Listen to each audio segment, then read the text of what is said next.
Buenos días, un cordial saludo. En esta oportunidad, mis compañeros y yo le vamos a hablar acerca de la tomografía de tórax.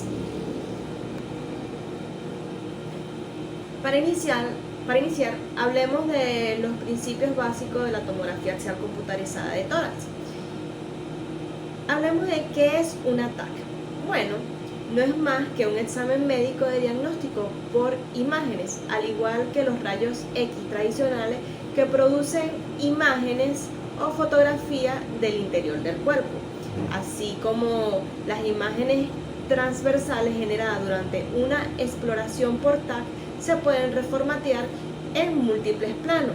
Incluso se pueden generar imágenes tridimensionales donde estas imágenes pueden ser vistas desde un monitor de computadora e impresas en una placa o impresora 3D o transferidas en un CD y DVD. Es importante mencionar que esta es una prueba totalmente indolora y que se utilizan los rayos X para conseguir imágenes de los pulmones, el corazón, los vasos sanguíneos y las vías respiratorias. Componentes del sistema TAC. A la izquierda de esta lámina podemos observar la máquina de la tomografía axial computarizada. Vamos a encontrar el gantry. ¿Qué es el gantry? Bueno, el gantry no es más que un bloque mecánico donde se ubica el tubo de rayos X y los detectores. El gantry posee una apertura o ventana que podemos observar allí, circular, por donde se introduce el paciente a explorar. Tenemos la mesa donde se va a acostar el paciente, tenemos la computadora que reconstruye la imagen por medio de ecuaciones matemáticas, tenemos la consola de control, que es donde se dirige el funcionamiento del equipo, y el almacenamiento de las imágenes, que son los escáneres que almacenan los datos de las imágenes en discos o en cintas magnéticas, que son las más antiguas. A la derecha de la lámina vamos a encontrar el almacenamiento de las imágenes de primera generación, donde aquí se menciona que los equipos poseen un solo detector, que producen haces paralelos, la radiación es continua, los movimientos de bloque tubo detector son de traslación y rotación. Y esta se realiza de 180 rotaciones. Es un haz muy colimado y el tiempo de adquisición son de 5 minutos. Tenemos a los de segunda generación. Aquí vamos a ver diferencias, porque aquí aumenta el número de detectores de 10 a 40. El haz de rayos X es en abanico, es de 5 a 12, la radiación es continua, el número de rotaciones necesarias disminuye a 6 por corte y el tiempo de adquisición son de 20 segundos a 2 minutos. En la tercera generación aumenta el número de detectores de 300 a 600. El haz de rayos X es en abanico, ángulo aproximado de 40 grados, la radiación es continua, pulsada, el movimiento es solo rotación y el tiempo de adquisición es de 1 a 10 segundos, aquí es menos.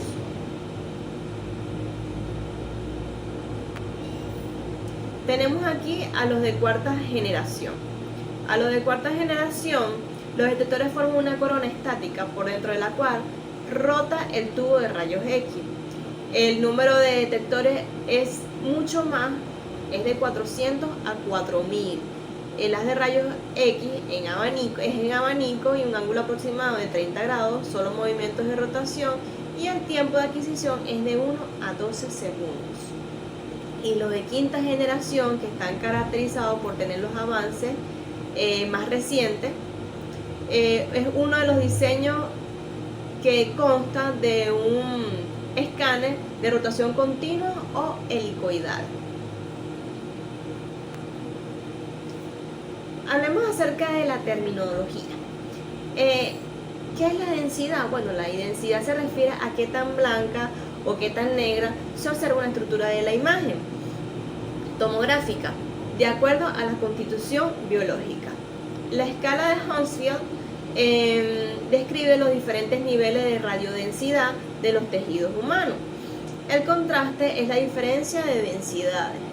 El ancho de la ventana es el número de unidades de densidad Hounsfield que podemos ver en la pantalla. Por ejemplo, cuando se utiliza densidades de menos 200 unidades Hounsfield y más 600 unidades Hounsfield, el ancho de la ventana será de 800 en unidades Hounsfield. El ancho de la ventana determina el contraste y se escoge de acuerdo al área anatómica que se va a estudiar. Hablemos del nivel de ventana. Es el valor medio de ancho de una ventana escogida. Y la ventana por parénquima pulmonar es de menos 800 a más 600 unidades Hounsfield. Modalidades. Bueno, aquí vamos a ver en el lado derecho el tipo de rayos X convencional, que es un equipo clínico que obtiene la imagen de una sección del cuerpo desplazado a la fuente de rayos X y la película en direcciones opuestas durante la exposición. La tomografía helicoidal permite obtener imágenes del interior del cuerpo mediante el uso de rayos X a manera de rebanadas milimétricas transversales, con el fin de estudiarlo a detalle desde la cabeza hasta los pies. Y la tomografía de alta resolución se realiza con un equipo más complejo que la tomografía axial convencional, y permite obtener un mayor número de las imágenes tomográficas. Bueno, entonces del lado derecho de la lámina vamos a encontrar los medios de contraste, que ellos van a generar un realce de lo que se pretende estudiar. Entonces, ¿qué vamos a usar a nivel gastrointestinal? El sulfato de bario. Intramuscular, el yoduro de sodio. Aquí lo podemos observar en la parte inferior derecha de la lámina. Los artefactos son discrepancias sistémicas entre el número de imágenes reconstituidas y los coeficientes de atenuación del objeto. A consecuencia de ellos, aparecen en la imagen elementos que no están presentes en el objeto estudiado. Los artefactos se pueden clasificar a partir de la causa que los ha provocado en 3 clases. Tenemos los artefactos de origen físico, en las que está endurecimiento por el haz. Sucede cuando los rayos X atraviesan estructuras densas que se filtran en rayos menos energéticos. Se manifiesta por la aparición de líneas negras al no coincidir con las lecturas realizadas en los distintos detectores. Tenemos también el efecto de volumen parcial, que se produce cuando en un bosel aparecen 2 o más estructuras con una importante diferencia en su coeficiente de atenuación. De origen técnico tenemos los artefactos de Gibbs o los artefactos en anillo.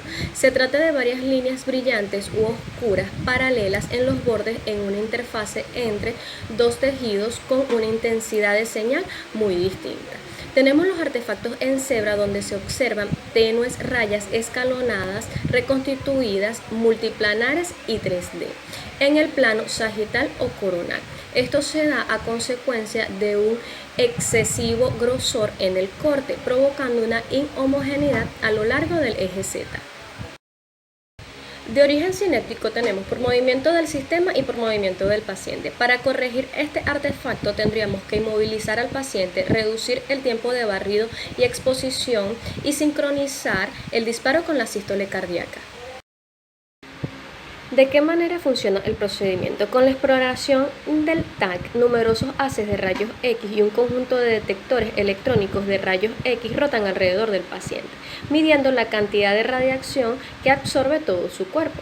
Al mismo tiempo, la mesa de examen rota a través del dispositivo de exploración, de manera que el haz de rayos X sigue su trayectoria en forma de espiral. Un programa especial informático procesa todo este gran volumen de datos para crear imágenes transversales y bidimensionales de su cuerpo que luego se muestran en un monitor. Esta técnica se llama TAC helicoidal o de espiral.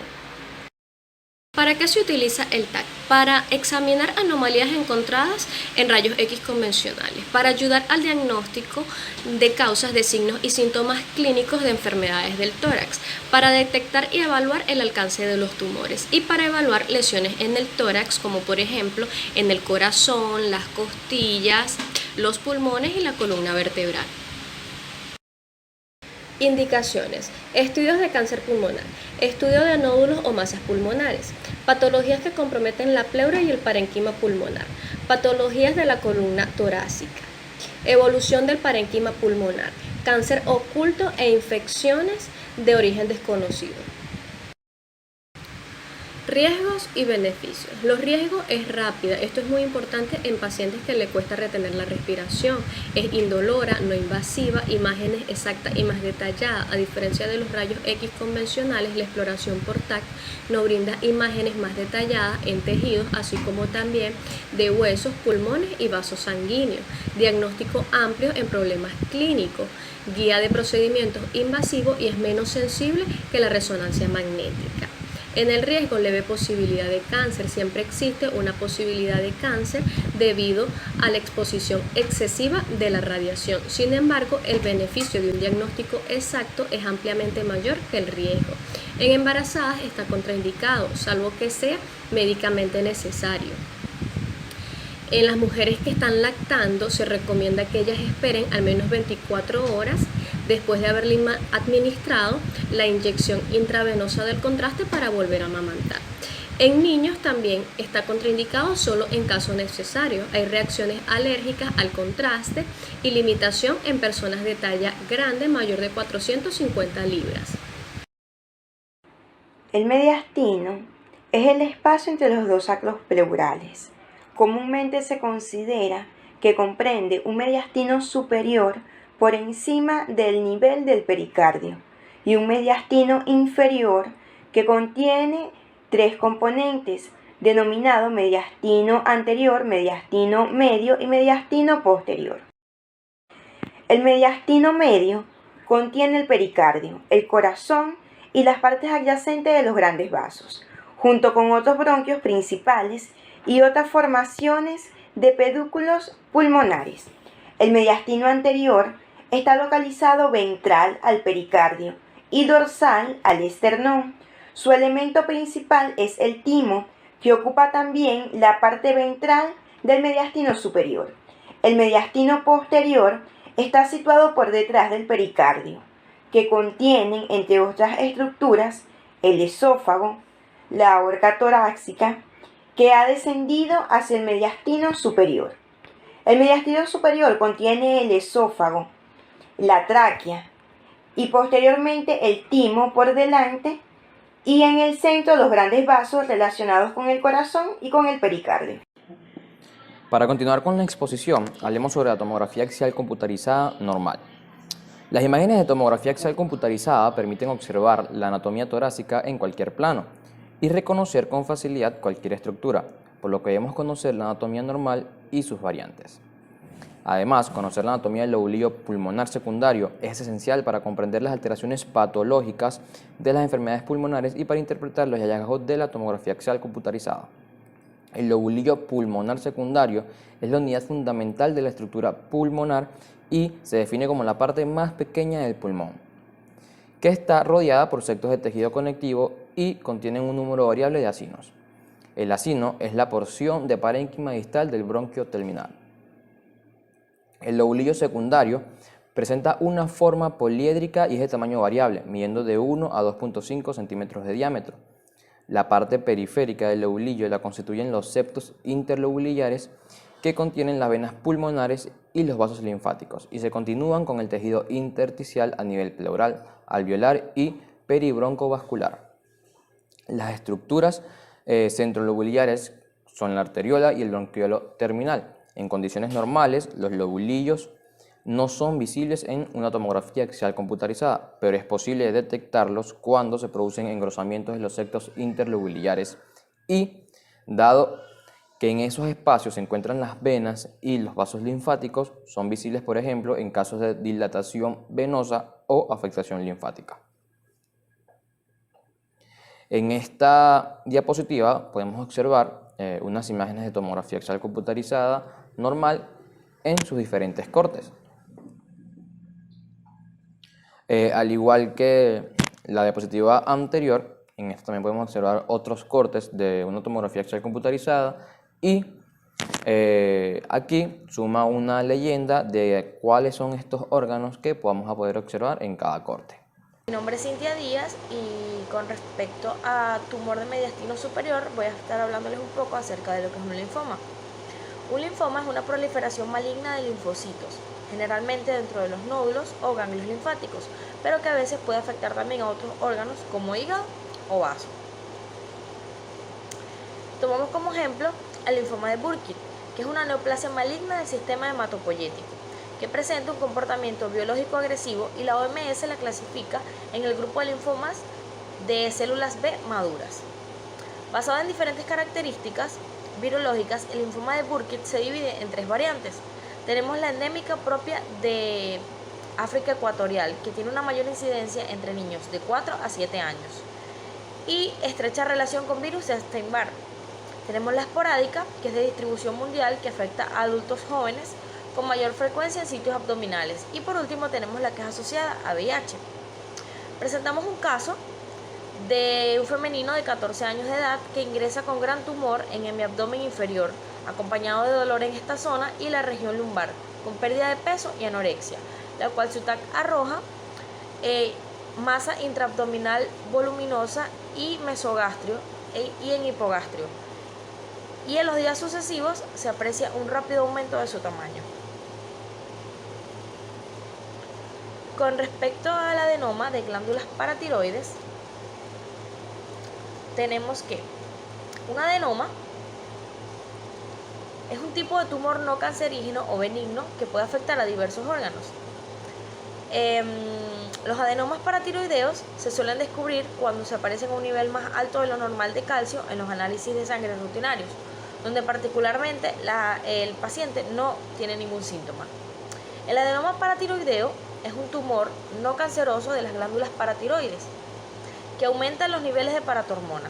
Esta hormona regula los niveles de calcio y vitamina D en sangre y huesos. Su triada clásica se clasifica por aumento de los niveles de paratormona, hipercalcemia e hipofosfatemia. Esta entidad afecta a uno entre 500 y 1000 habitantes y es la causa principal de hiperparatiroidismo primario, tanto en un 80 como un 85% de los pacientes. El mediastino no es un gran número de órganos de variada importancia, cuyo tejido específico puede originar diversos tumores. Su localización puede pasar inadvertida, ocasionando síntomas triviales o bien causar la muerte del paciente. Se ha dividido el mediastino en varios compartimentos, lo que facilita la localización anatómica y descripción de las diferentes tumoraciones. La división más conocida separa el mediastino superior e inferior, y el inferior a su vez se divide en anterior, medio y posterior. Aquí vemos un esquema con los tumores más frecuentes. Ahora les voy a hablar acerca de los tumores del mediastino superior. Vamos a iniciar por el timoma. Es el tumor primario más frecuente del timo y del mediastino superior. A su vez, es una neoplasia específicamente en las zonas epiteliales del timo que produce una alteración en los subconjuntos de linfocitos T y síntomas asociados a la compresión de las estructuras que rodean el timo, como lo son síndrome de la vena cava superior, disfagia, disnea, tos, dolor torácico, entre otros. Aunque la mayoría de los pacientes con timoma por lo general no experimentan síntomas. No tienen predilección por sexo y suelen afectar a personas mayores de 45 a 55 años de edad. Está asociada frecuentemente a la miastenia gravis. La sospecha diagnóstica de un timoma se basa en la historia clínica, sospecha que puede confirmarse radiológicamente por el TAC y una resonancia magnética. El diagnóstico quirúrgico y el tratamiento se llevan a cabo simultáneamente por la realización de una biopsia.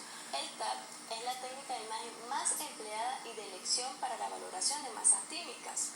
El timoma suele aparecer como una masa ovoidea o lobulada en el mediastino anterior. Aquí podemos apreciar un TAP de un timoma de un paciente masculino de 41 años de edad con masa mediastínica anterior izquierda, bien delimitada y homogénea, que es lo que está señalando la flecha en la imagen. Continuamos con el quiste tímico. Los quistes tímicos representan la segunda lesión quística más común del mediastino, con un 28,6%. La mayoría se localiza en el mediastino anterior. No obstante, se han descrito casos ubicados desde la base del cuello hasta el diafragma. Los quistes tímicos pueden ser congénitos o adquiridos. Los congénitos son uniloculares. Se caracterizan por tener la pared delgada y contenido líquido. Los adquiridos son multiloculados con pared gruesa y fibrosa. El diagnóstico de quiste tímico generalmente es incidental.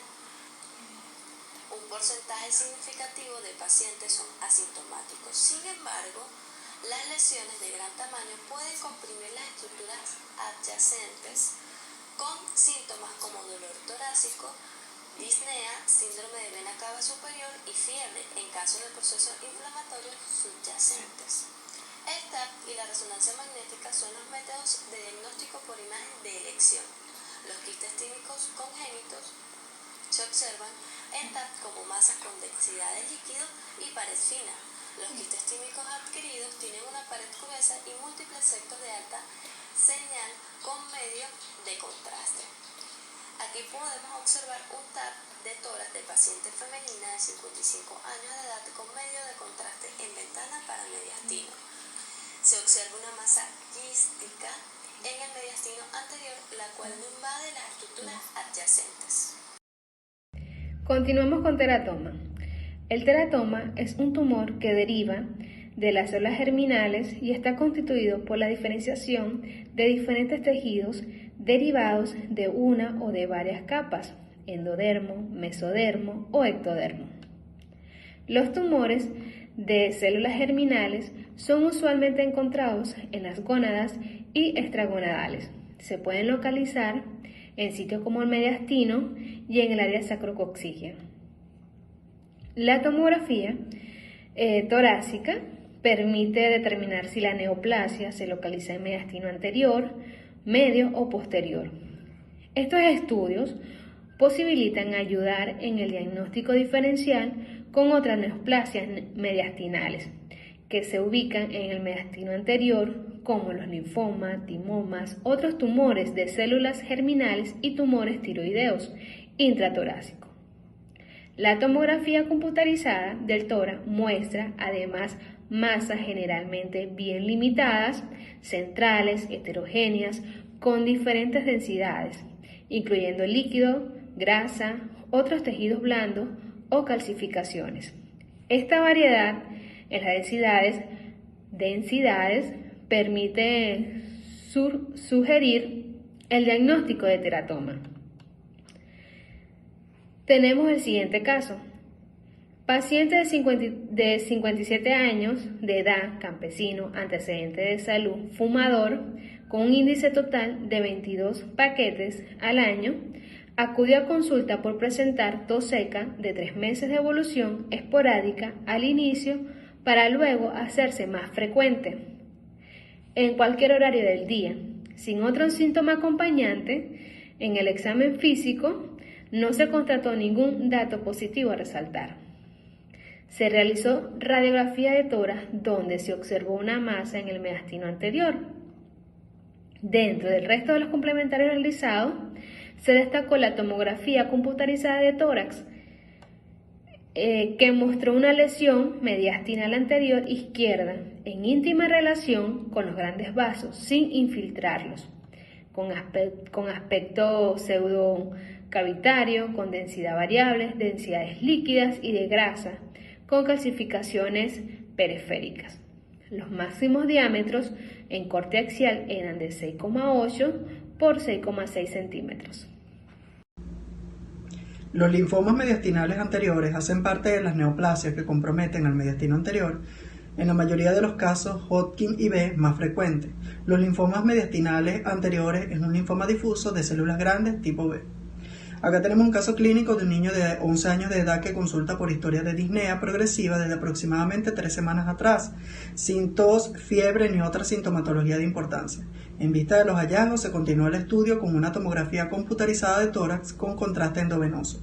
Entre los hallazgos en esta tomografía se puede observar una masa sólida homogénea que se encuentra en el mediastino anterior, como se observa en la figura A y B, la cual está haciendo compresión en la vena cava superior, así como en la tráquea y en menor proporción en otras estructuras.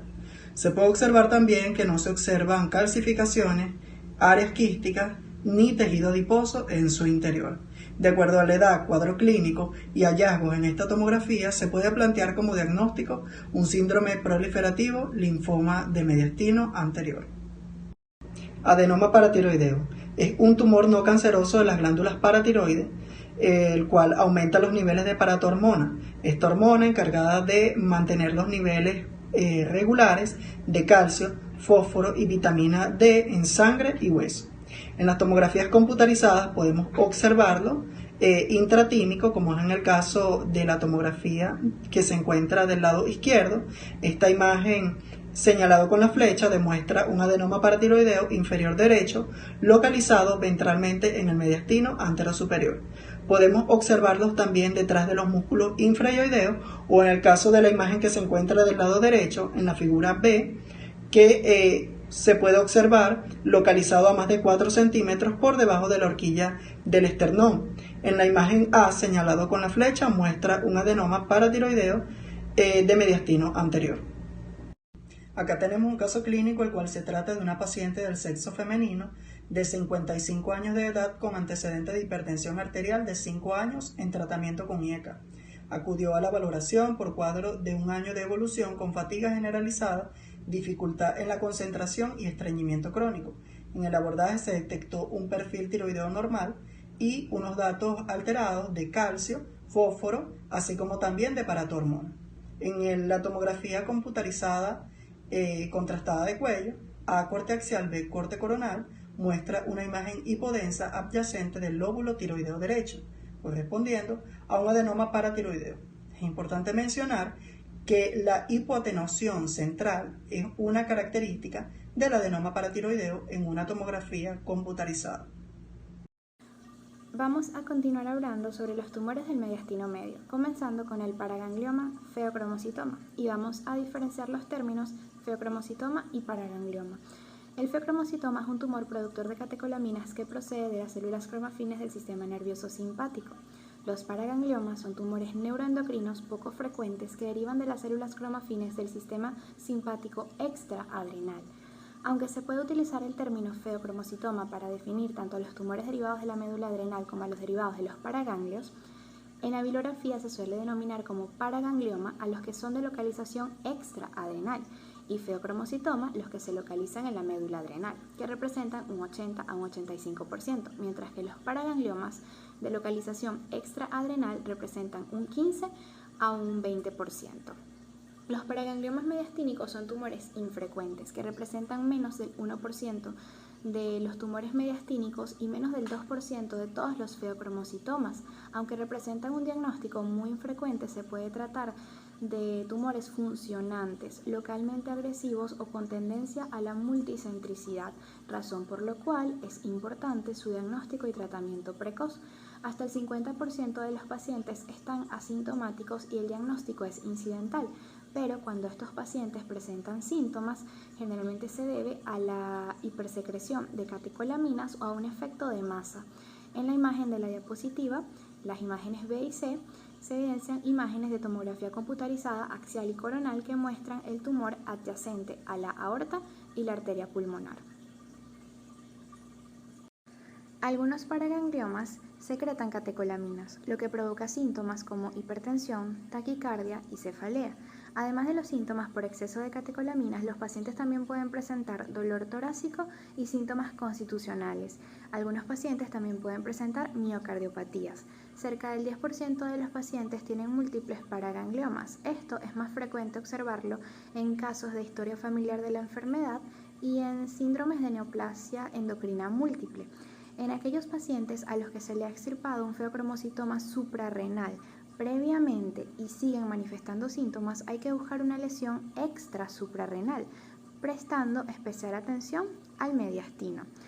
En la diapositiva se evidencian las imágenes A y B, una tomografía computarizada de tórax que muestra un paraganglioma mediastínico medio, señalado por la flecha, de unos 3,5 centímetros de diámetro, adyacente a la vena cava superior, el arco aórtico, la rama derecha de la arteria pulmonar y la tráquea. Y la imagen C muestra el realce de contraste que revela una irrigación vascular de las venas subclavia y yugular derecha, señalados también por las flechas. La mayoría de los paragangliomas se diagnostican entre la tercera y la quinta década de la vida. La mayoría se encuentran de manera incidental, pero algunos también pueden presentar síntomas locales, de acuerdo a la ubicación y la proximidad a las estructuras vecinas, como pueden ser tos, ronquera, disnea, dolor torácico y dolor de espalda.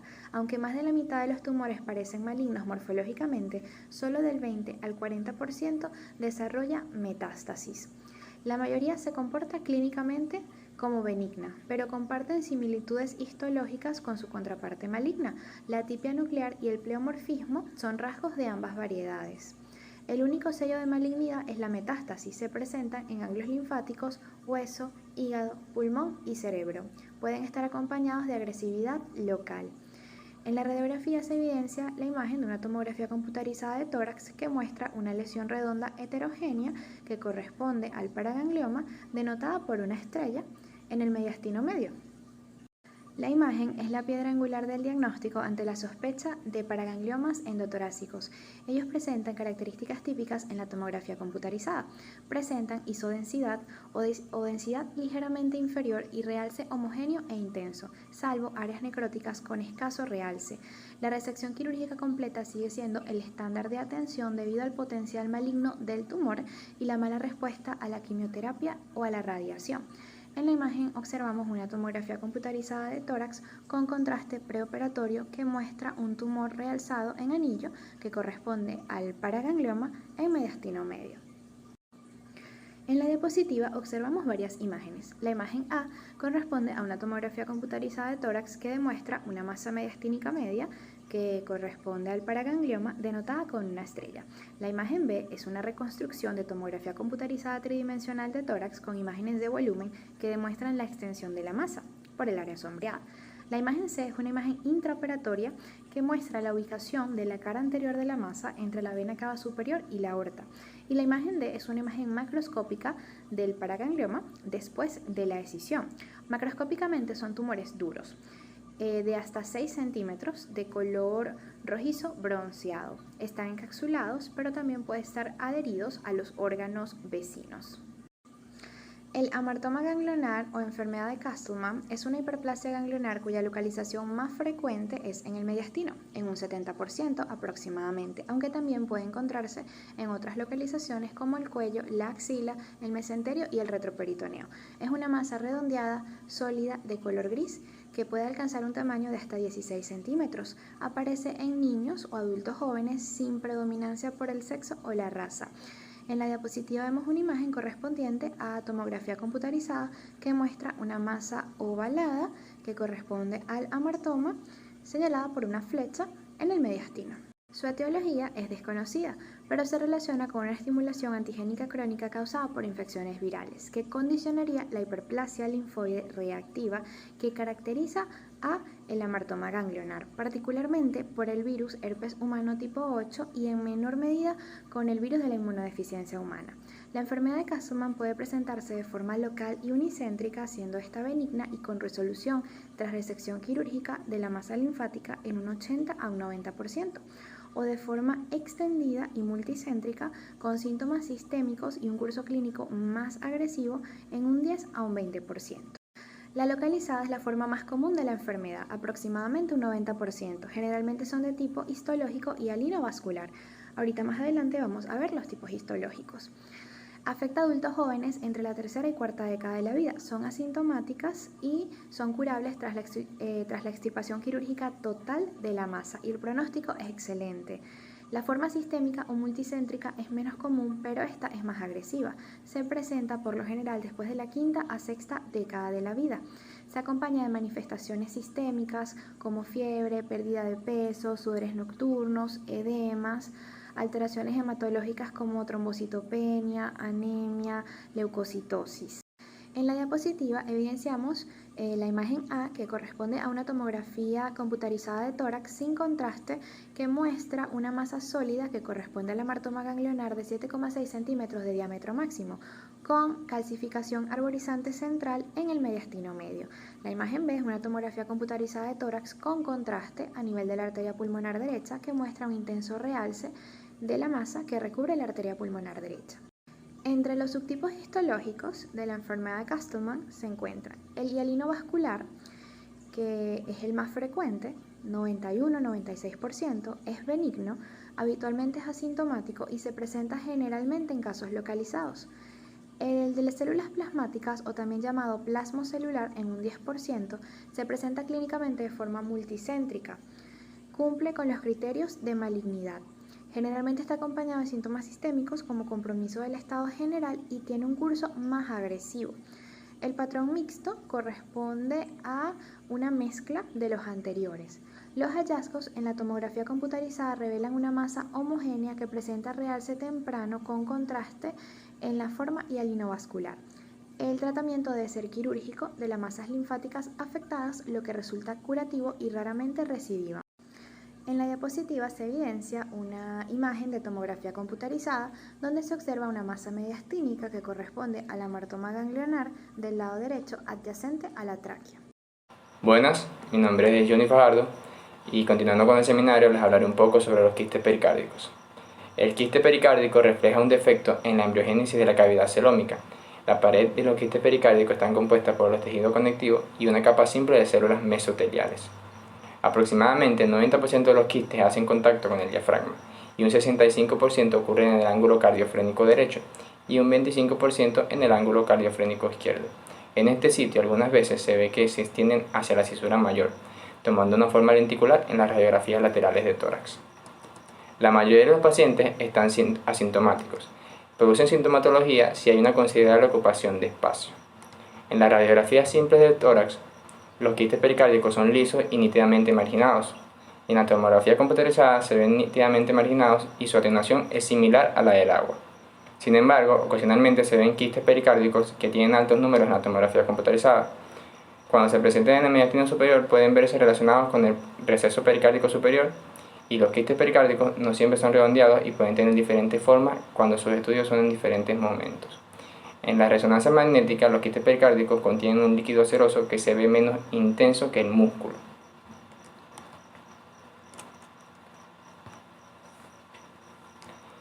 En la siguiente imagen podemos apreciar una tomografía computarizada donde se evidencia una lesión bien delimitada de contornos lisos y límites definidos, mayormente unicular, con coeficiente de atenuación de líquido que oscila entre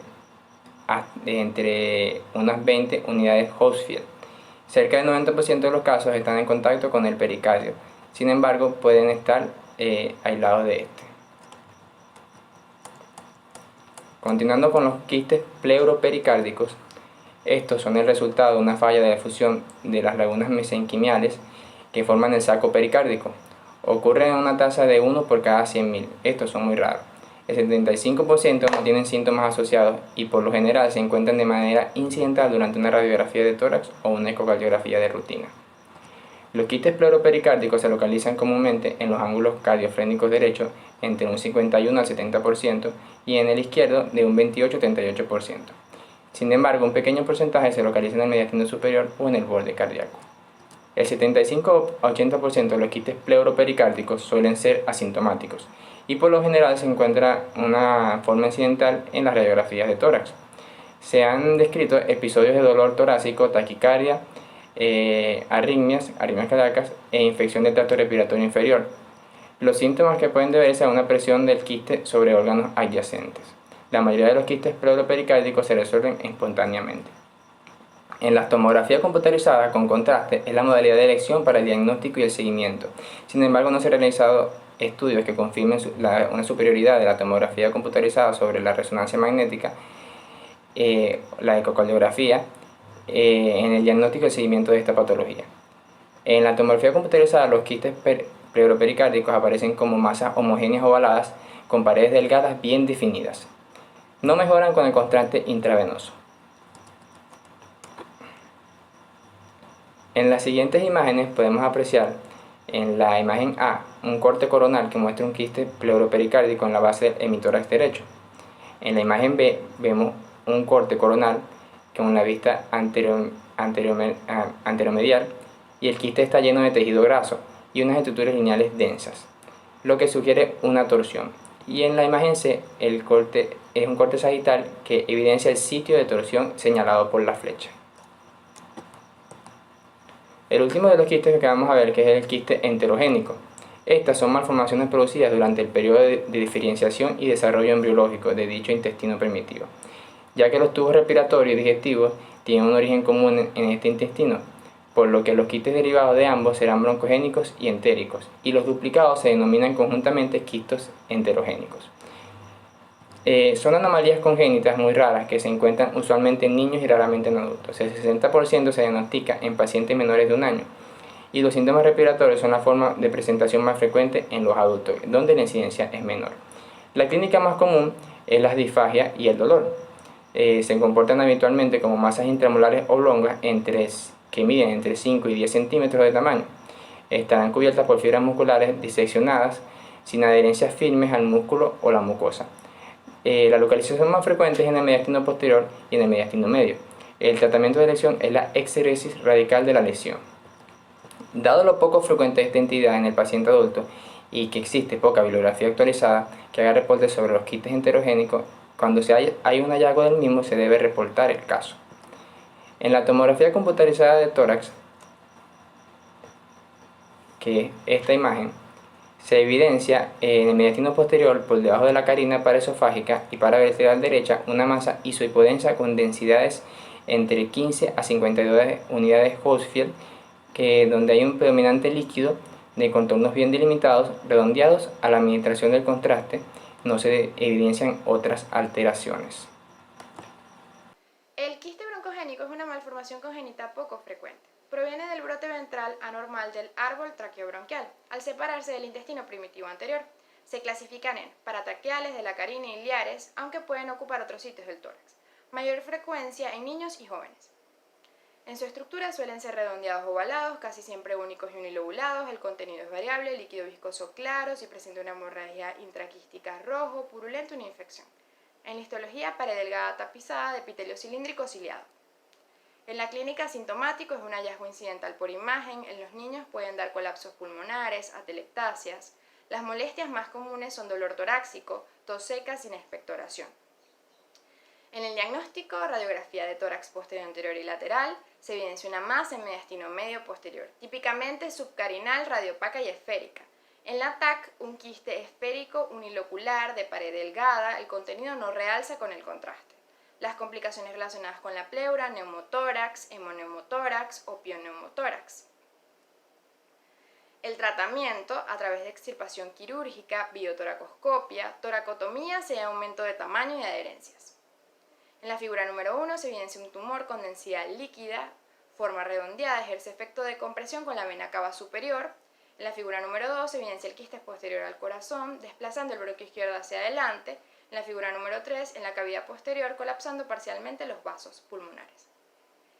Esto es un caso clínico de una paciente de 64 años de edad que refiere dolor torácico y disnea. Se le realiza una rayos X de tórax lateral donde se evidencia una tumoración en mediastino medio de 10 centímetros. Se le hace una TAC, se observa la íntima relación con el corazón, se le hace una toracotomía abierta, luego se le hace una biopsia confirmando el quiste y tiene muy buen pronóstico.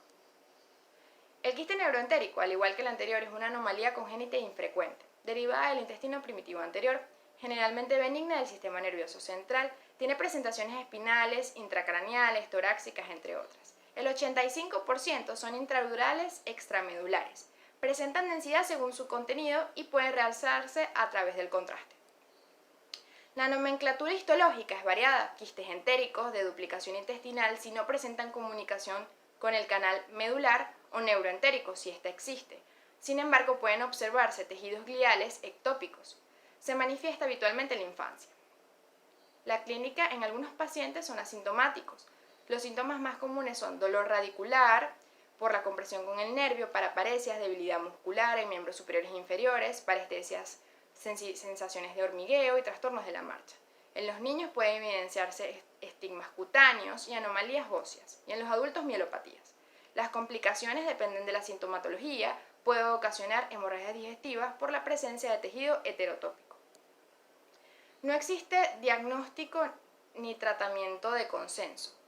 Se le realiza una resección quirúrgica y por sus relaciones neurovasculares se le hace seguimiento con imágenes, por su alta recurrencia.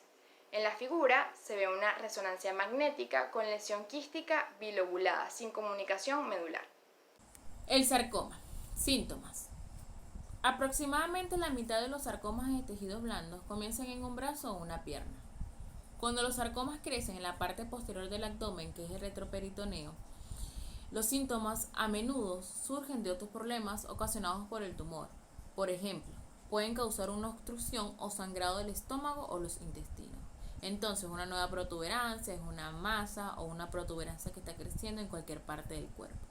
Presenta dolor abdominal cada vez más intenso, hay vómitos o presencia de sangre en las heces fecales y hay heces fecales negras. Los accesos paravertebrales y vertebrales. Estos accesos son relativamente poco frecuentes y su diagnóstico es generalmente tardío, debido a que se presenta con síntomas no específicos. En la figura A hay un corte tomográfico del acceso paraespinal y en la figura B hay un acceso periespinal y lesión de cuerpo y apófisis transversa vertebral. El meningocele es una hernia plana de la dura madre y la aracnoides, llamadas meninges. Son membranas que cubren el cerebro y la médula espinal de la columna. Sus síntomas se van a presentar comúnmente en la región lumbar, es una masa abultada, ella puede variar de tamaño, está cubierta de piel y esta piel que lo recubre al meningocele puede tener una mancha angiomatosa oscura o con pelos. Aquí vemos una lesión occipital. La metástasis. La metástasis se va a corresponder a un estudio de la enfermedad tumoral en el que se produce una diseminación de la enfermedad desde su foco de inicio a otros órganos. La metástasis vertebral presenta, además de dolor, la posibilidad de debilitar la vértebra o destruirla, dando lugar a problemas de estabilidad de la columna vertebral y la posibilidad de que se pueda extender la enfermedad. La radioterapia es el tratamiento más utilizado para el tratamiento de metástasis vertebrales. El secuestro pulmonar es una masa quística de tejido pulmonar afuncional que carece de una obvia comunicación con el árbol tráqueo-bronquial y recibe toda o la mayor parte del suministro sanguíneo de un vaso sistémico anómalo. El tratamiento de elección en la actualidad es quirúrgica, el cual resulta curativo y se asocia a una mínima morbilidad. En la figura 1 tenemos un corte de la tomografía axial computarizada, donde se aprecia la ubicación de la lesión en la parte posterior del lóbulo inferior izquierdo. Y en la figura 2 tenemos un corte de la tomografía axial computarizada, donde se aprecia la masa multicavitada en base izquierda, con cavidades de diversos tamaños y algunos con niveles hidroaéreos en su interior. Hablar ahora de los tumores de mediastino posterior, siendo el más frecuente los tumores neurogénicos. Estos se derivan de los nervios intercostales a lo largo del canal paravertebral, o como los ganglioneuromas de los ganglios simpáticos torácicos. Frecuentemente son benignos, pero presentan un 30% de inicio de malignidad. Los tumores neurogénicos torácicos son lesiones de crecimiento lento y tienen una clasificación de acuerdo a las estructuras de la cual se derivan. Esto es a partir de los nervios periféricos o vaina nerviosa, donde tenemos el schwannoma y el neurofibroma. Los ganglios simpáticos vamos a tener el ganglioneuroma y el neuroblastomas. O células paraganglionares vamos a tener el feocromocitoma y el quimiodectoma. Aquí vamos a iniciar a desarrollar los que previamente no han sido descritos e iniciamos con el neuroilemoma o también conocido como schwannoma. Ellos derivan de las células de la vaina de Schwann, son neoplasias esféricas encapsuladas. Las lesiones más frecuentes en el tórax es en mediastino posterior en un 95%. Se describen como lesiones benignas no agresivas en un 90%, pero presentan un índice de malignidad de un 3 a un 14%. Se describen en pacientes entre 20 a 50 años de edad y no tienen predilección por sexo. Si nos ubicamos en la lámina de izquierda a derecha, tenemos la imagen A, la imagen B y la imagen C. En la imagen A podemos apreciar un corte axial con ventana mediastínica. En la imagen B podemos apreciar un corte sagital con ventana mediastínica y en la imagen C podemos ver una ventana ósea. Vamos a ver la presencia de una masa extrapulmonar homogénea de bordes delimitados e isodensa a la musculatura torácica, ubicada a nivel paravertebral izquierdo, en una relación íntima con el aspecto posterolateral de un segmento de la aorta descendente torácica. También podemos ver una captación heterogénea posterior a la administración del contraste endovenoso. Podemos ver en la ventana ósea que existe una remodelación causada por el tumor a nivel de la cara interna de la 10ª costilla torácica. Tenemos ahora el neurofibroma. Estos son más complejos, pero generalmente siguen siendo benignos. Y además de estar formados por las células de Schwann, también forman parte de ellos los fibroblastos de las vainas de los nervios periféricos. Puede ser una manifestación local de la enfermedad de Van der Recklinghausen. A nivel de la tomografía axial computarizada vamos a ver una imagen de baja densidad comparada con el tejido muscular. Acá podemos iniciar un diagnóstico con una radiografía de tórax, pero es recomendado complementar con una tomografía axial computarizada. Si nos ubicamos en la lámina, podemos ver una lesión extrapleural con bordes escleroatróficos a nivel de paravertebral derecho. Ahora tenemos el ganglioneuroma. Están formados por células ganglionares multipolares entremezcladas en un estroma de tejido neurofibromatoso. Son más frecuentes en niños y por tener relación con la cadena simpática puede producir el típico síndrome de Horner. Si nos ubicamos en la lámina, en la tomografía axial computarizada podemos ver una lesión sólida, homogénea, con escaso reforzamiento posterior a la administración del contraste endovenoso. Tenemos ahora el neuroblastoma. El neuroblastoma es una masa tumoral derivada de los ganglios simpáticos, incluyendo la glándula suprarrenal. Tiene mayor incidencia en los niños y menores de 2 años de edad. Y la segunda localización más frecuente de estos es en el mediastino y presenta metástasis ósea. En cuanto al tratamiento va a depender del estadio del tumor, va a depender de la edad y de los marcadores tumorales. Se pueden clasificar esto en bajo riesgo, donde se le aplicará cirugía, en riesgo intermedio, donde deriva a cirugía y quimioterapia, y en riesgo alto tienen como tratamiento quimioterapia, cirugía y posiblemente radioterapia. Los paragangliomas los podemos dividir en dos grupos principales de acuerdo a su localización anatómica y su inervación. Los mediastinos de anterior surgen del parasimpático y los del mediastino posterior surgen del sistema de la cadena simpática. Pero a nivel de la tomografía axial computarizada no presentan mayores relevancias, se van a ver lesiones de tejido blando. Acá podemos decirles que todas estas anomalías se pueden presentar primeramente en una radiografía de tórax, pero el mejor estudio hasta ahora es una tomografía axial computarizada. Quistes mediastinales son tumores intratorácicos poco frecuentes, los cuales constituyen entre el 10 al 30% de las masas mediastinales, cuyo origen generalmente es congénito. Sin embargo, hay casos en los que tienen origen adquirido basado en procesos inflamatorios y neoplásicos. En esta lámina vamos a observar dos imágenes de tomografía axial computarizada, en la cual vamos a observar una lesión bien delimitada, de bordes delimitados y definidos, y cuyo contenido es similar al agua. Se ubica en esófago distal y está desplazado hacia anterior. Con estos antecedentes y basados en los estudios de este caso, se llega a la conclusión de que es un quiste de duplicación esofágica.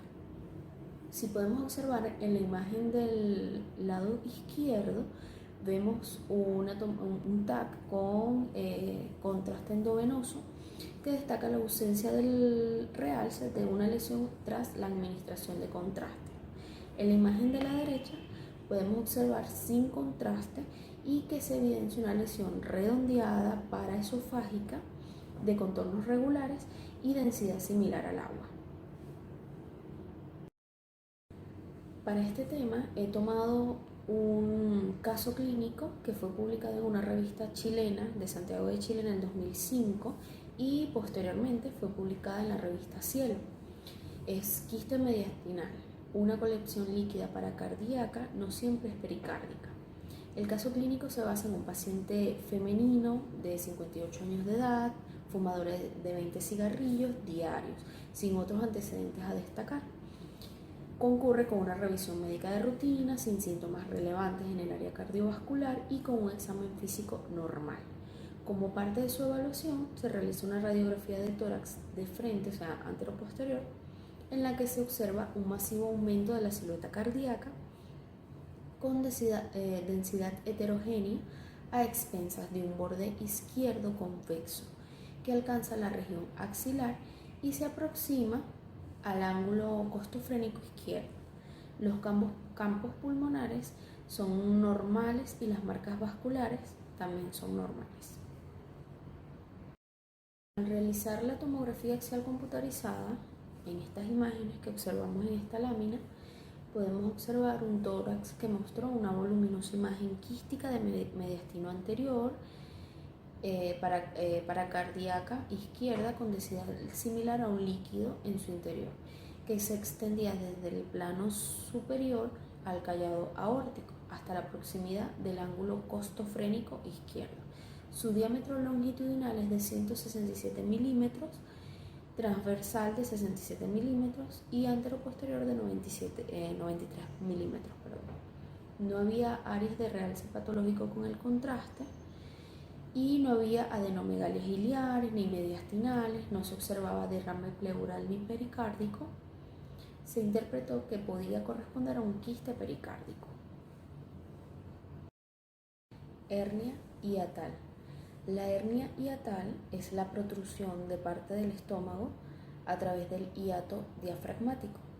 Generalmente es asintomática, sin embargo, la clínica más frecuente por la que consulta el paciente es por un reflujo ácido y esto genera el malestar y es el motivo por el cual acuden a la consulta médica. Se clasifica de dos formas: una hernia hiatal por desplazamiento, en el cual la unión esofágico-gástrica y parte del estómago se ubican por encima del hiato diafragmático, es decir, encima del diafragma. La otra clasificación es la hernia hiatal paraesofágica, en la cual la unión esofágico-gástrica se mantiene en su posición normal, que es debajo del diafragma, pero el estómago o parte del estómago se va a ubicar por encima del diafragma en una posición adyacente al esófago. A continuación, en esta lámina, como ejemplo, está un caso clínico de Uruguay publicado en el 2011 en la revista Cielo. El caso clínico es de una paciente femenina de 82 años de edad, llevada al servicio de urgencias por presentar caída por las escaleras con trauma leve en cabeza y cadera, un dolor moderado de cadera derecha, de la porción derecha, antecedentes de infarto agudo del miocardio y reflujo gastroesofágico. Al examen físico se encuentra estable, con una herida leve en la región parietal izquierda y dolor en cadera derecha con limitación funcional. Dentro de los estudios iniciales se realiza tomografía de cráneo simple sin hallazgos de importancia, radiografía de cadera comparativa que evidencia una fractura de cadera derecha y radiografía portátil de tórax, en la que se observa una opacidad basal paracardíaca derecha de contornos bien definidos, ante lo que se realiza una tomografía de tórax para establecer el origen del hallazgo. En la imagen de esta lámina podemos observar una reconstrucción coronal y sagital y se visualiza la unión gastroesofágica, cardias y parte del fondo gástrico de localización intratorácica y retrocardíaca. En este caso se puede tomar la sonda nasogástrica como orientación para la localización del estómago dentro del tórax. Una forma diagnóstica de la hernia hiatal es con la deglución de bario a través de los rayos X de tórax, y otra forma es también a través de la endoscopia superior, es decir, la endoscopia alta. Hernia hiatal tipo 4. Son 4 clasificaciones de la hernia hiatal. Sin embargo, las 2 primeras que mencioné anteriormente son las más frecuentes, y de esas 2 la más frecuente es la hernia hiatal por desplazamiento, porque la hernia hiatal paraesofágica es la menos frecuente de las 4. En este caso clínico estamos tratando con una hernia hiatal tipo 4. Es un paciente masculino de 58 años de edad con antecedentes de hipertensión arterial que refiere presentar una hernia diafragmática diagnosticada hace 15 años y que acude por presentar dolor abdominal tipo cólico de moderada intensidad acompañado de distensión abdominal, eructos y vómito, así como disnea. Los datos positivos al examen físico son un abdomen globoso que sigue los movimientos respiratorios, doloroso la palpación superficial y profunda, y el tórax se ausculta ruidos hidroaéreos en el lado derecho. En esta imagen de una tomografía axial computarizada de tórax hay una reconstrucción coronal con contraste de vía oral que demuestra la herniación de todo el estómago en el hemitórax derecho, parte del colon transverso y epiplón a través del hiato esofágico. Divertículos del tubo digestivo. Los divertículos son hallazgos frecuentes en los exámenes por imagen. Se pueden presentar en cualquier porción del tubo digestivo. Puede ser esófago, estómago, duodeno, yeyuno, ilion, apéndice, incluso el colon, con una prevalencia variable según cada segmento. Corresponden a salientes del perfil de las vísceras huecas. Usualmente es una herniación de la mucosa y submucosa a través de algún defecto de la pared del asa. Sus manifestaciones clínicas son inespecíficas, lo que dificulta el diagnóstico precoz y determina en mayor riesgo las complicaciones asociadas. Los divertículos son frecuentes en el colon y tienen una baja frecuencia en el resto del tubo digestivo. Si bien originalmente fueron descritos en estudios fluoroscópicos, es posible identificarlos prácticamente con cualquier estudio imagenológico que se esté usando actualmente, siendo muchas veces diagnosticables de manera incidental en los estudios no relacionados, sino de cualquier otra patología, por lo que es importante que el radiólogo generalmente se familiarice con este tipo de padecimientos. En esta lámina podemos observar 3 imágenes de divertículos que son en esófago medio. Son imágenes de una TAC de tórax que evidencian divertículo esofágico en tercio medio. En la siguiente imagen podemos observar diverticulitis duodenal con contraste endovenoso en corte axial y reconstrucción en el plano coronal que evidencian diverticulitis duodenal de la unión de la segunda con la tercera porción, y no se observan colecciones ni perforación en el duodeno. La imagen inferior izquierda, divertículos en esófago inferior, una imagen axial de tomografía computada de abdomen con contraste endovenoso, en las que se identifica un divertículo epifrénico sin signos de complicación. En estas imágenes podemos observar una diverticulitis del ilio. Se observa engrosamiento parietal difuso del ilion distal con divertículos iliales distales, unos de ellos presentan cambios inflamatorios. Podemos verlos señalados a través de las flechitas blancas en cada imagen, asociado a un aumento atenuado de la grasa regional.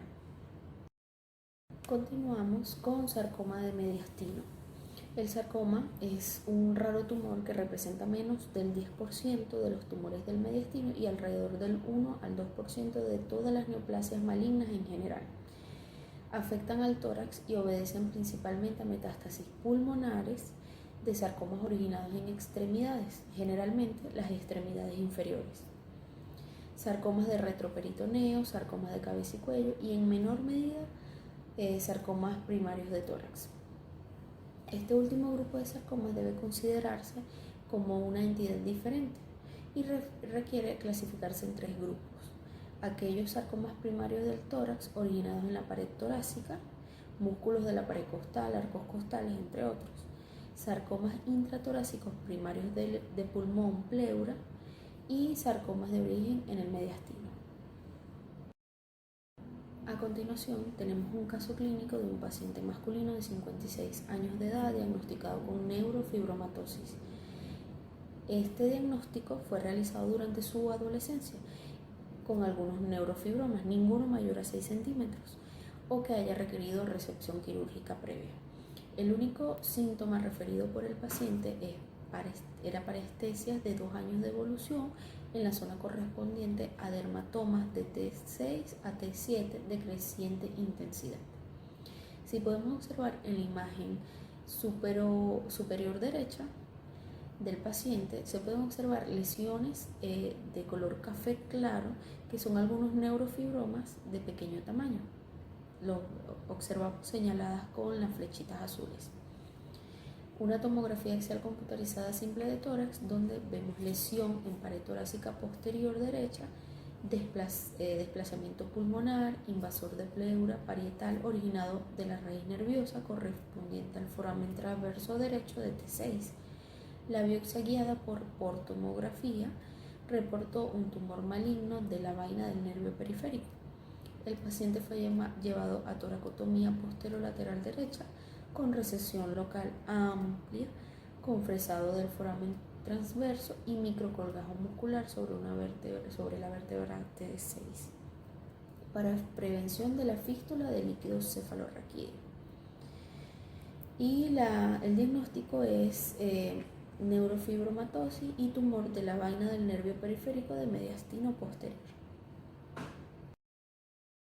Continuando con nuestro seminario, hablaremos sobre la anatomía pulmonar y sus relaciones anatómicas. Los pulmones son estructuras anatómicas pertenecientes al sistema respiratorio. Se ubican en la caja torácica a ambos lados del mediastino. Debido al espacio ocupado por el corazón, el pulmón derecho es más grande que el izquierdo. Los pulmones poseen 3 caras, una cara costal, una cara mediastínica y una cara diafragmática. Son irrigados por las arterias bronquiales y las arterias pulmonares llevan sangre para la oxigenación de la circulación respiratoria. Están cubiertos por una doble membrana llamada pleura y la superficie de los pulmones es de color rosado en los niños, mientras que los adultos es más grisácea. El peso de los pulmones varía dependiendo del género y del hemitórax que ocupen. El pulmón derecho pesa en promedio unos 600 gramos, mientras que el izquierdo pesa alrededor de 500 gramos. Estas medidas son un poco inferiores en el caso de las mujeres debido al menor tamaño de la caja torácica. Se describe en ambos pulmones un vértice o ápex correspondiente a su porción superior y una base o porción inferior que se apoya en el músculo diafragma. Los pulmones tienen 3 caras, como ya lo dije, una costal, una mediastínica y una diafragmática. La cara costal está en contacto con la pared del tórax, es convexa y es la cara más amplia en ambos pulmones. Se relaciona con las costillas y los espacios intercostales a través de la pleura. La cara medial o la cara mediastínica mira hacia el mediastino y es ligeramente cóncava. En ella se encuentra el hilio pulmonar, que es la zona del pulmón a través de la cual penetran o salen los diferentes elementos del pedúnculo pulmonar. Penetran por el hilio pulmonar el bronquio principal, la arteria pulmonar, las arterias bronquiales y nervios bronquiales, y salen por el hilio las venas pulmonares y los vasos linfáticos del pulmón. La cara inferior o cara diafragmática mira hacia el músculo diafragma. Es cóncava y en ambos pulmones se aprecia la fisura oblicua en esta cara. Del lado derecho separa el lóbulo medio del inferior y en el lado izquierdo la fisura oblicua separa el lóbulo superior del lóbulo inferior. Esta cara se adapta a la hemicúpula diafragmática correspondiente. Separando por estas caras se describen 3 bordes, que son el borde anterior, el posterior y el inferior. El borde anterior separa la cara costal de la mediastínica por delante. El pulmón izquierdo, en la parte inferior de este borde hay una muesca producida por el corazón que es la escotadura cardíaca. El borde posterior separa la cara costal de la cara mediastínica por detrás y el borde inferior separa la cara diafragmática de las otras 2 caras. El pulmón derecho está dividido por 2 fisuras, una horizontal y una oblicua, en 3 partes o 3 lóbulos, el superior, medio y el inferior, mientras que el pulmón izquierdo tiene una sola fisura oblicua que lo divide en el lóbulo superior e inferior. La cisura mayor en ambos pulmones es la cisura oblicua, que va desde el cuarto espacio intercostal posterior hasta el tercio anterior del hemidiafragma correspondiente. En el pulmón derecho, esta cisura separa los lóbulos superior y medio del lóbulo inferior, mientras que en el pulmón izquierdo separa los dos únicos lóbulos superior e inferior. La cisura menor, que es la cisura horizontal en el pulmón derecho, separa los lóbulos superior y medio y va desde la pared anterior del tórax hasta la cisura oblicua. Puede estar ausente o incompleta hasta en un 25% de las personas. En cada lóbulo se distinguen diferentes segmentos, bien diferenciados, correspondiéndose cada uno a un bronquio segmentario, que existen varias clasificaciones para nombrar estos diferentes segmentos lobulares, siendo una de las más aceptadas la de Boyden, pero eso no es tema de estudio de este seminario. Hay una fisura que aparece con cierta frecuencia en el pulmón derecho y es producida por la vena ácigo. En estos casos, esta vena asciende más de lo normal y se introduce en el parénquima pulmonar, marcando una profunda surco en el vértice pulmonar llamado la fisura de la ácigo. Esto determina la aparición de un lóbulo subnumerario conocido como el lóbulo de la ácigo, que se da en el 1% de los individuos. Pleura y circulación. La pleura es una membrana de tejido conjuntivo elástico que evita que los pulmones rocen directamente con la pared interna de la caja torácica. Posee dos capas, la pleura parietal o externa, que recubre y se adhiere al diafragma, y la parte inferior de la caja torácica, y tiene una pleura visceral que recubre el exterior de los pulmones, introduciéndose en los lóbulos a través de la cisura. Entre ambas capas existe una pequeña cantidad de unos 15 centímetros cúbicos de líquido lubricante denominado como líquido pleural. La circulación pulmonar se caracteriza principalmente porque el pulmón recibe sangre procedente del ventrículo derecho a través de la arteria pulmonar, y esta arteria se divide en dos ramas, una para el pulmón derecho y otra para el pulmón izquierdo, las cuales se ramifican progresivamente siguiendo un trayecto paralelo a las vías respiratorias. El sistema venoso es más variable y puede disponerse de diferentes trayectos, pero finalmente las 4 venas pulmonares, 2 procedentes del pulmón derecho y 2 del izquierdo, desembocan en la aurícula izquierda. Esto es parte de la circulación respiratoria y el proceso de oxigenación de la sangre en el cual participan los pulmones. La circulación pulmonar presenta una peculiaridad con respecto al resto de la circulación sistémica, puesto que las arterias pulmonares son las únicas arterias del organismo que transportan sangre desoxigenada, mientras que las venas pulmonares, tras el intercambio gaseoso en los alvéolos, aportan sangre oxigenada hacia la aurícula izquierda. El intercambio entre oxígeno y dióxido de carbono se realiza mediante una difusión entre la luz de los alvéolos pulmonares y los capilares sanguíneos pertenecientes a esta circulación respiratoria. Por otra parte, los pulmones reciben sangre oxigenada a través de las arterias bronquiales que surgen directamente de la aorta. Esta sangre oxigenada irriga sobre todo las paredes de los bronquios y los bronquiolos. Medidas del pulmón. Su altura es de 25 centímetros. Su diámetro anteroposterior es de 16 centímetros. Su diámetro transverso, el de la base, es de 10 centímetros en el pulmón derecho y 7 centímetros en el pulmón izquierdo. El volumen del pulmón derecho siempre aventaja el del pulmón izquierdo, y el peso del pulmón en un adulto suele ser de entre 1100 y 1200 gramos. Tráquea. Mide entre 12 a 15 centímetros de longitud. Su diámetro es entre 2 a 3 centímetros y posee entre 16 y 20 anillos de cartílago en forma de C. Diámetro de las siguientes estructuras propias del pulmón. La tráquea, 25 milímetros, su diámetro. Bronquios principales, 4 a 13 milímetros. Bronquios lobares, 4 a 13. Bronquios segmentarios, 4 a 7. Bronquios subsegmentarios, 3 a 6. Bronquiolos, 0.8 a 1. Bronquiolos lobulillares, 0.8 milímetros. Bronquiolos terminales, 0.6 a 0.7. Bronquiolos respiratorios, 0.4 a 0.5. Conductos y sacos alveolares, 0.4. Y finalmente alveolos, 0.2 a 0.3 milímetros. El bronquio principal derecho mide 2 centímetros de longitud aproximadamente, mientras que el bronquio principal izquierdo mide 5 centímetros de longitud aproximadamente. Mi nombre es Caína Flores y vamos a continuar con las enfermedades pulmonares frecuentes. Las enfermedades pulmonares son todas aquellas alteraciones o patologías que impiden que los pulmones o el sistema respiratorio trabaje de forma apropiada. Existen muchas enfermedades pulmonares, pero estas a grandes rasgos se pueden clasificar en 3 grupos. El primero de ellos son las enfermedades de las vías respiratorias. Dentro de este grupo se encuentran todas aquellas enfermedades que causan una afección específicamente en las vías respiratorias, que son las que se encargan de transportar el oxígeno y otro tipo de gases dentro y fuera de los pulmones. Estas generalmente son producidas por una obstrucción o una estrechez de los conductos. Dentro de estas se encuentran el asma, el EPOC y las bronquiectasias. El asma es un proceso inflamatorio crónico causado por la estrechez de los conductos de las vías respiratorias. Por lo tanto, es menor cantidad de oxígeno lo que va a pasar dentro de los pulmones, y esto va a provocar en el paciente dificultad respiratoria, tos, sibilantes y opresión en el pecho. Las pruebas diagnósticas para detectar el asma están basadas en la clínica que presenta el paciente, las pruebas con espirometría forzada con pruebas broncodilatadoras y el monitoreo del flujo expiratorio máximo. El caso de una tomografía axial computarizada en asma solo se va a solicitar cuando haya afectación del parénquima pulmonar evidenciado en una rayos X. Esta se hace solo para descartar patologías alternas. Continuamos con las EPOC.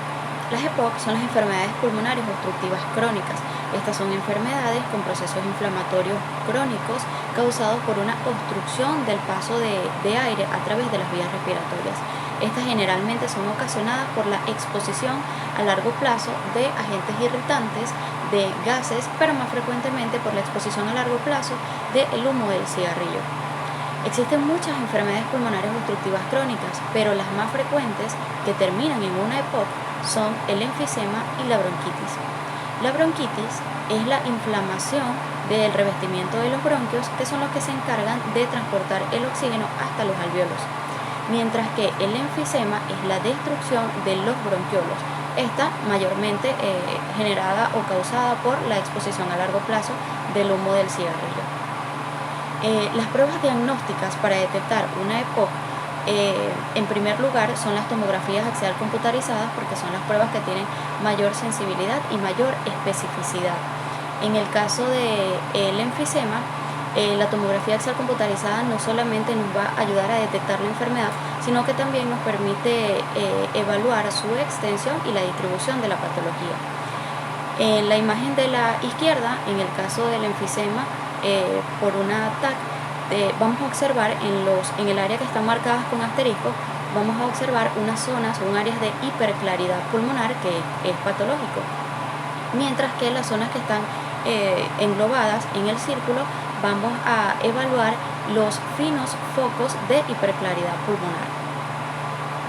En el caso de la bronquitis, en la imagen de la derecha, en la imagen A y B, vamos a observar lo que es la dilatación de los bronquios, que es una dilatación con pared bastante engrosada.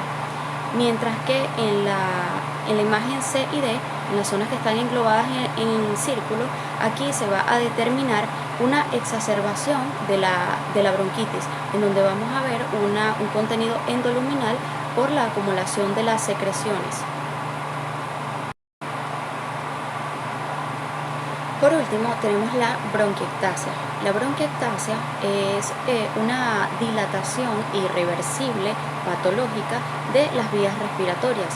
Estas generalmente pueden estar en forma localizada en un área específica del pulmón o pueden estar en forma generalizada.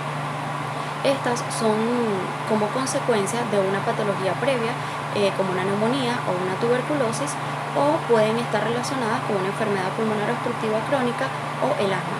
Estas van a causar en el paciente una intensa dificultad respiratoria, tos y una hemóptesis, que es la salida de sangre proveniente de las vías respiratorias. Las pruebas diagnósticas para detectar la bronquiectasia, en este caso, en primer lugar, también sería una tomografía axial computarizada por su alta sensibilidad y especificidad. En este caso, en la imagen de la izquierda, vamos a observar lo que está marcado con una flecha, vamos a observar la dilatación de las vías respiratorias. Y en el caso de la imagen de la izquierda, vamos a observar la positividad del signo de anillo de sello, en el caso de las bronquiectasias, que este es positivo cuando la dilatación de las vías respiratorias es tanto que éstas superan el diámetro de la arteria subyacente, en donde en casos normales deben tener el mismo diámetro. En el caso de las bronquiectasias, por una dilatación irreversible, esta supera el diámetro de la arteria subyacente. Mi nombre es Nazaret Flores y para continuar con el seminario les estaré hablando acerca de las enfermedades del tejido pulmonar. Fibrosis pulmonar es una enfermedad de origen idiopático que se caracteriza por causar cicatrización o engrosamiento de los pulmones sin una causa aparente. Esta enfermedad se presenta con más frecuencia en personas entre 60 y 70 años de edad. La fibrosis pulmonar es más frecuente en hombres que en mujeres. Los síntomas que podría presentar el paciente son dolor torácico, tos por lo general seca, dificultad para respirar, sensación de desmayo. Al examen físico el paciente presentará ruidos respiratorios anormales conocidos como crepitantes, cianosis, coloración azulada en la piel, alrededor de la boca o en las uñas de las manos debido a la insuficiencia de oxígeno. Agrandamiento y formación de curvas en las yemas de los dedos, llamado dedos en palillo de tambor. El diagnóstico de esta enfermedad lo podemos realizar mediante una broncoscopia, tomografía computarizada de alta resolución del tórax, radiografía de tórax, ecocardiograma y medición de nivel de oxígeno en sangre. Sarcoidosis pulmonar es una enfermedad caracterizada por el crecimiento de pequeñas acumulaciones de células inflamatorias en cualquier parte del cuerpo, comúnmente en los pulmones y en los ganglios linfáticos, pero también puede afectar los ojos, piel, corazón y otros órganos. Esta enfermedad se presenta con más frecuencia en personas entre 20 y 60 años de edad. La sarcoidosis pulmonar es más frecuente en mujeres que en hombres. Las personas de ascendencia africana y las de ascendencia del norte de Europa tienen una mayor incidencia de sarcoidosis. Dentro de los síntomas respiratorios que presenta el paciente podríamos nombrar dolor torácico, tos seca, dificultad para respirar, tos con sangre no frecuentemente, además de fatiga, fiebre, artralgia, pérdida de peso, síntomas cutáneos, síntomas neurológicos, síntomas oculares. Para realizar el diagnóstico de esta enfermedad podríamos realizar una radiografía de tórax, tomografía computarizada del tórax, gammagrafía pulmonar, exámenes imagenológicos del cerebro y del hígado, ecocardiograma o resonancia magnética del corazón. Seguidamente estaremos hablando de las enfermedades de la circulación pulmonar. Esta afecta los vasos sanguíneos de los pulmones causada por coagulación, cicatrización o inflamación de ellos, afectando la capacidad de captar oxígeno y liberar dióxido de carbono. Entonces tenemos que la hipertensión arterial pulmonar se define como una presión arterial pulmonar media mayor o igual a 25 milímetros de mercurio en reposo y una presión de oclusión normal menor o igual a 15 milímetros de mercurio en arteria pulmonar. Esta está medida por cateterismo cardíaco derecho. En cuanto a la etiología, mencionaremos en forma genérica las causas más frecuentes, como enfermedad del parénquima pulmonar, una embolia pulmonar recurrente y una insuficiencia cardíaca izquierda, y una insuficiencia cardíaca derecha en casos más graves del lecho vascular y pulmonar y o por vasoconstricción patológica, lesionando así aún más el endotelio, activándose la coagulación en la superficie de la capa íntima que puede empeorar la hipertensión. En segundo lugar, tenemos el aumento de la presión venosa pulmonar. Típicamente es causada por trastornos que afectan las cavidades cardíacas izquierdas, elevando sus presiones, resultando daño agudo a la pared alveolo capilar y posterior edema. Referente a las manifestaciones clínicas, tenemos una disnea progresiva de esfuerzo y una fatiga. Estos dos síntomas aparecen más comunes en todos los pacientes. Luego, un malestar atípico en el tórax y lipotimia, asociados con el esfuerzo que pueden acompañar a la disnea e indicar una enfermedad más grave. También tenemos una hemóptisis, en este caso es rara, pero cuando se presenta puede ser fatal, así como la ronquera debida a la comprensión del nervio laríngeo recurrente por agrandamiento de la arteria pulmonar. En cuanto al diagnóstico, tenemos que se hace principalmente por clínica, por la presencia de una disnea de esfuerzo. Continuamente, una confirmación inicial por un rayos X de tórax, espirometría y un electrocardiograma. Finalmente, tenemos un estudio de elección que es la tomografía multicorte. Esta permite evaluar la vasculatura y el parénquima pulmonar con gran rapidez y sensibilidad anatómica. En los cortes tomográficos, la medida del tronco pulmonar principal es de 2,8 centímetros y la rama pulmonar principal derecha es de 1,8 centímetros. Por lo tanto, calibres mayores son indicativos de hipertensión pulmonar, así como también el aumento del diámetro transverso de la arteria interlobar derecha. En la imagen se observa una gran dilatación de la arteria pulmonar de su rama derecha, superando así los límites normales ya mencionados.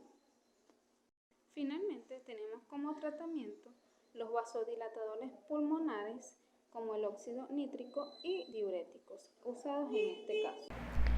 Las metástasis pulmonares son todas aquellas que se desarrollan en otras localizaciones del cuerpo, generando así un tumor primario. Estas se van a propagar a través del torrente sanguíneo hasta llegar a los pulmones. Cualquier tipo de cáncer tiene la capacidad de diseminarse a los pulmones. Sin embargo, existen tumores que son mucho más frecuentes o propensos a realizar este tipo de metástasis. Ellos son el cáncer de pulmón, el cáncer de mama, los sarcomas óseos y de partes blandas, el melanoma y los tumores genitourinarios.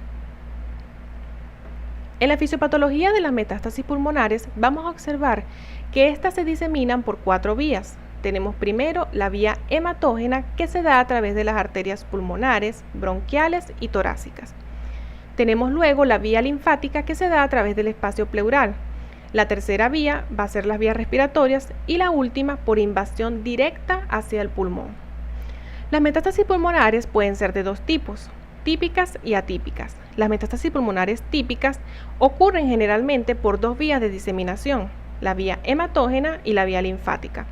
Aquellos que ocurren por diseminación hematógena se van a aparecer como múltiples nódulos. Generalmente van a aparecer en el área periférica y basal con una morfología redondeada y tamaños variables. Aquellos que se dan por diseminación por vía linfática presentan un engrosamiento difuso del intersticio, generando una linfangitis carcinomatosa.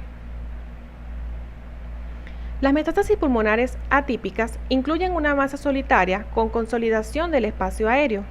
Los nódulos van a tener márgenes mal definidos o irregulares. Vamos a encontrar cavitación y degeneración quística y vamos a observar calcificaciones y opacidad en vidrio esmerilado que se van a encontrar rodeando a los nódulos metastásicos.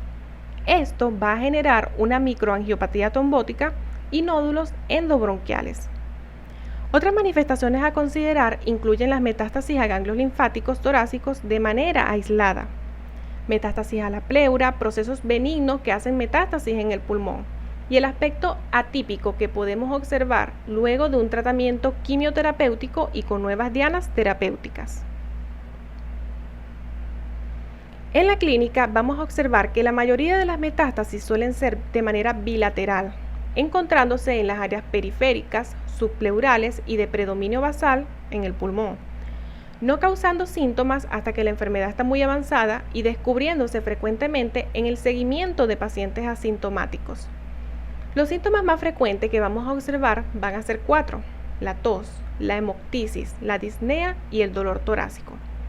De estos 4 síntomas, los más frecuentes van a ser la tos y la hemoptisis. Para el diagnóstico vamos a realizar una tomografía axial computarizada, ya que es el estudio más sensible y específico para el diagnóstico de las mismas. Ellas eliminan las sobreposiciones estructurales y las sombras y detectan más exactamente las lesiones subpleurales, permitiendo así una mejor definición del diafragma y las cisuras, eliminando la confusión con los vasos sanguíneos cuando se administra el contraste.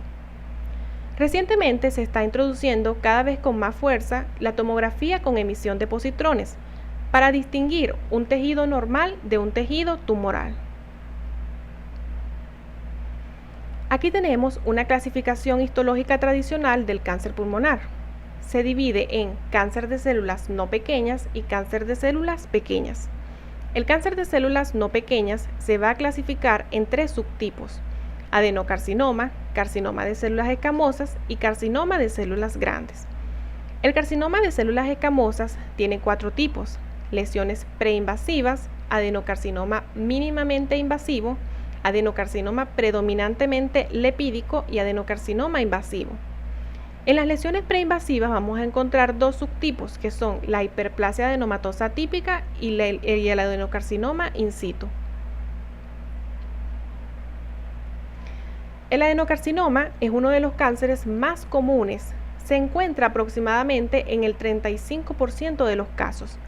Los vamos a encontrar en las áreas periféricas del pulmón, usualmente como nódulos solitarios, excepto si es difuso, que en tal caso se presenta como múltiples nódulos.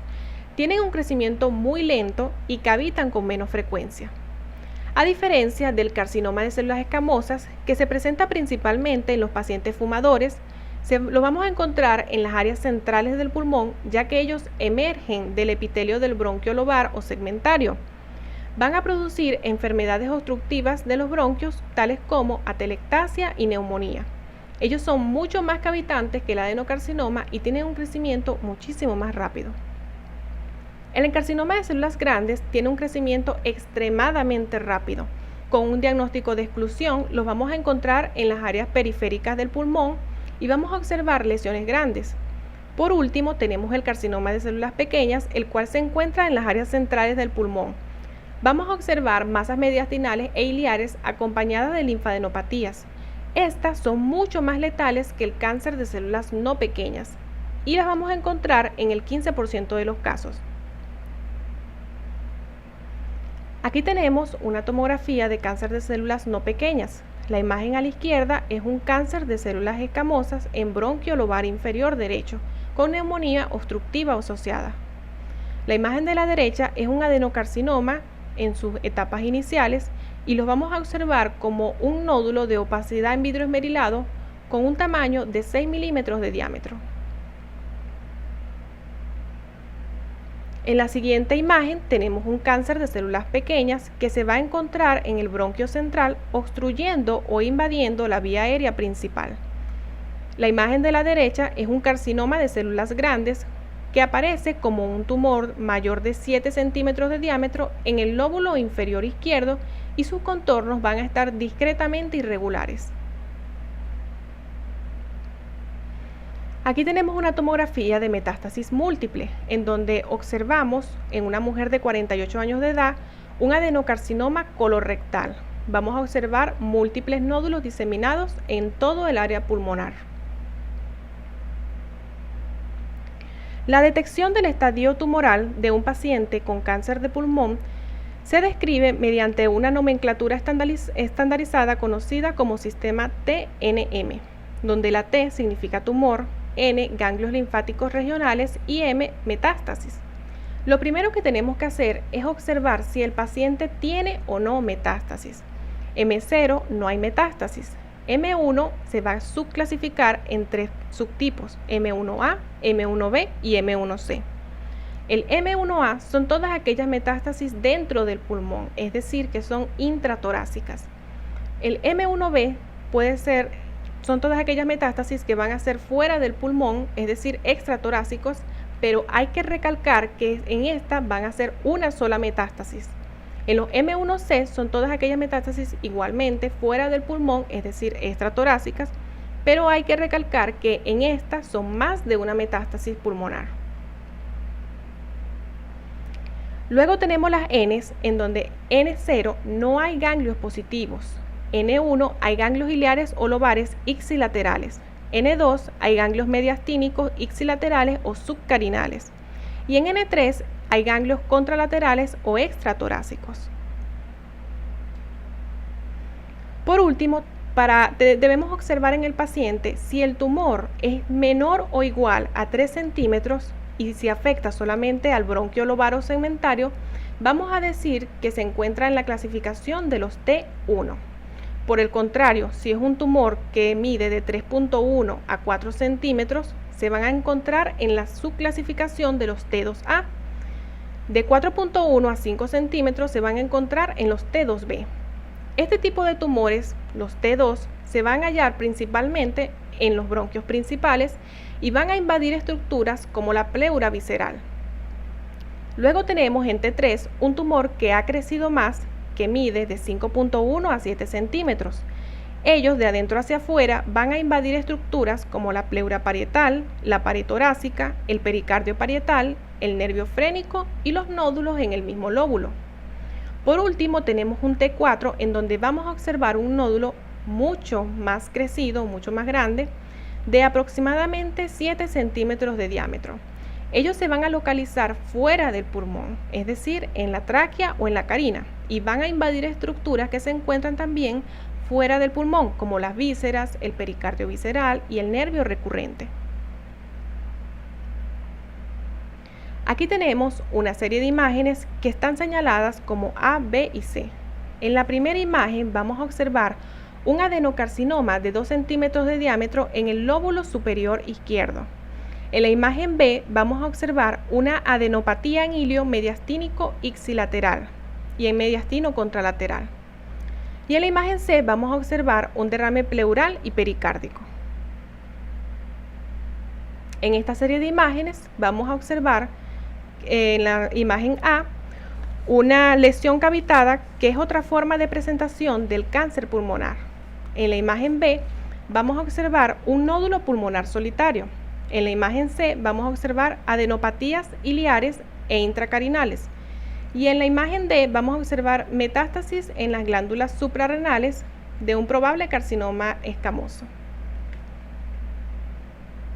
Con la exposición hablaremos acerca de los patrones característicos a nivel tomográfico en cuanto a las metástasis pulmonares. Tenemos la cavitación. La cavitación, como que los carcinomas de células escamosas son considerados el tipo más común de metástasis que cavitan, y estos representan en su totalidad un 69%. Es muy importante recalcar que la cavitación también se puede encontrar en adenocarcinomas metastásicos del tracto gastrointestinal y de la mama. Los sarcomas también pueden cavitar e incluso producir neumotoras. La cavitación puede deberse a necrosis del tumor o a un mecanismo de valva de retención que se desarrolla por medio de la infiltración del tumor en la estructura bronquial. La pared se hace generalmente mucho más gruesa e irregular, aunque las cavidades de paredes delgadas se pueden encontrar con metástasis de sarcoma y adenocarcinoma e igualmente producir una cavitación.